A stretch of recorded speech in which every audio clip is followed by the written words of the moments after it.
AH model chopper or chipper shredder that's made to go on 31 and 4100 series tractors only.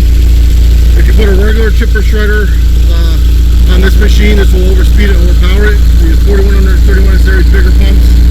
So this is specifically for AH, all hydraulic powered Ingersoll. But the principles are all the same, the way they function is the same, performance is pretty close. One thing to think about is you want your fluid always warmed up before you run any of these hydraulic implements. Start the tractor, let it run for a few minutes, a little bit longer than winter if you need to. Always try to ease your attachments on, whether it's your motor and belt driven attachments or your hydraulic attachments, as low of an RPM as you can without stalling the engine. That way it puts less stress on the motor and the implement. If the motor starts stalling, then you're too low and you're stressing the motor.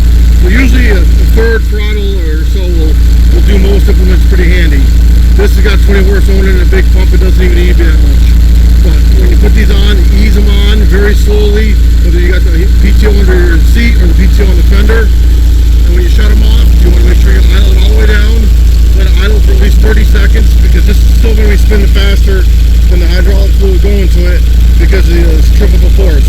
So always let these, after you idle down, sit for at least 30 seconds before you shut the PTOs off. And ease the PTO off, it's very important. These have a case drain that do bleed off some excessive pressure, so that's only at low RPMs. Some don't have that third return line, and all the pressure is inside your pump, and it can blow your pump or blow your lines. So ease everything off. I'll just give you a quick example.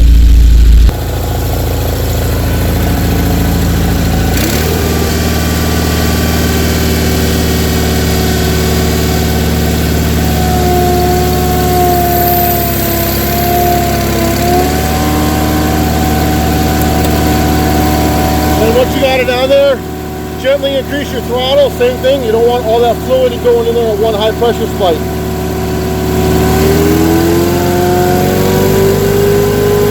You can hear it catching up.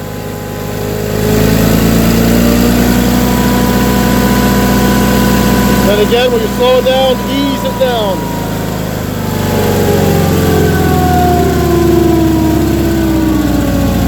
That thing's still spinning faster, you can hear it. Time lapse this for 30 seconds to wait, then ease it off again.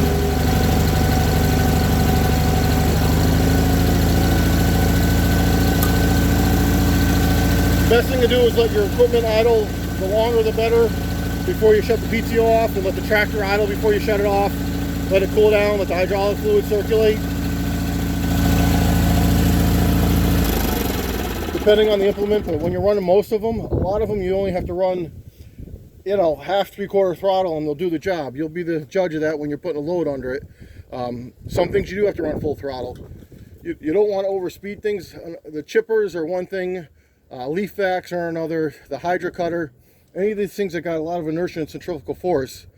The only time you really want to run full throttle is when they're under load. So the problem is when you have this full throttle and the chipper's spinning at max capacity, you put a log in it or a piece of wood or whatever, it chips and then all of a sudden the load's instantly gone and it spikes up. The same thing's gonna be your hydro cutter. You're going down your thick grass and brush, you hit a spot to turn around that's already been mowed, then your load goes away.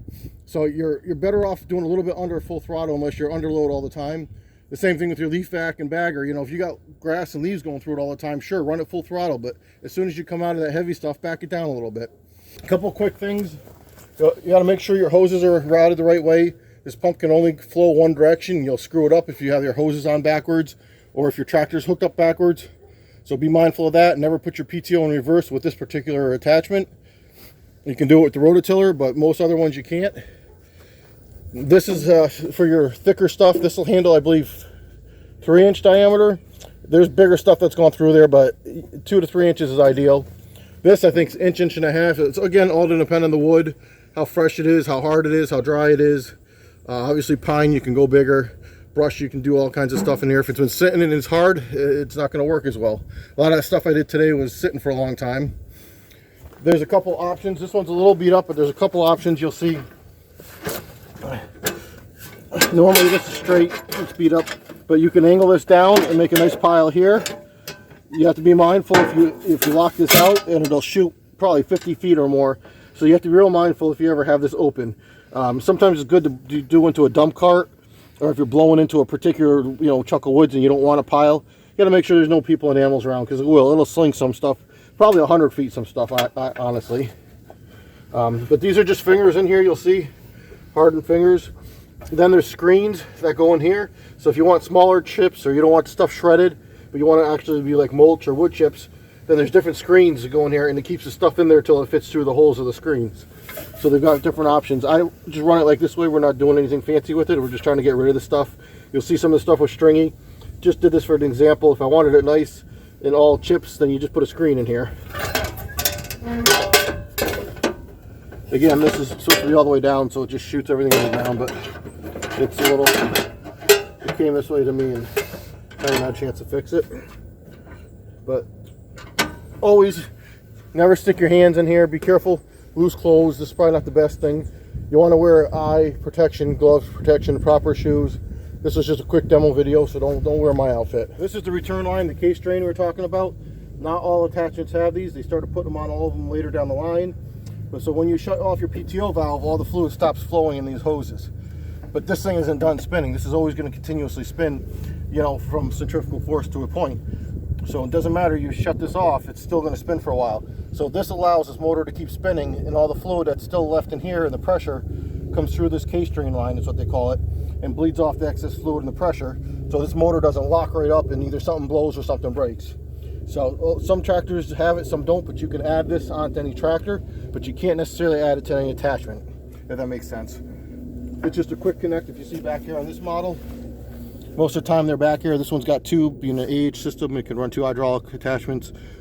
But you can tee these into any case tractor and have your return. So if you have an attachment or want an attachment with the case drain, it is possible. That's pretty well on the chipper shredders. They're awesome machines. The hydraulic power is incredible on them. If you're running with a big enough machine, it barely bogs them down unless you're getting some real heavy wood. And they're light. You can move them around like a wheelbarrow at one person, believe it or not. I don't want to say they're light, but just the way everything's set up and the leverage of the hitch and stuff. Just like I said, if you have a 41 or 3100 series, you need an AH model. The AH models will not work as well on a normal 3000, 4000, 200, 400 series case tractor. They will work, but not as well because the pumps are smaller.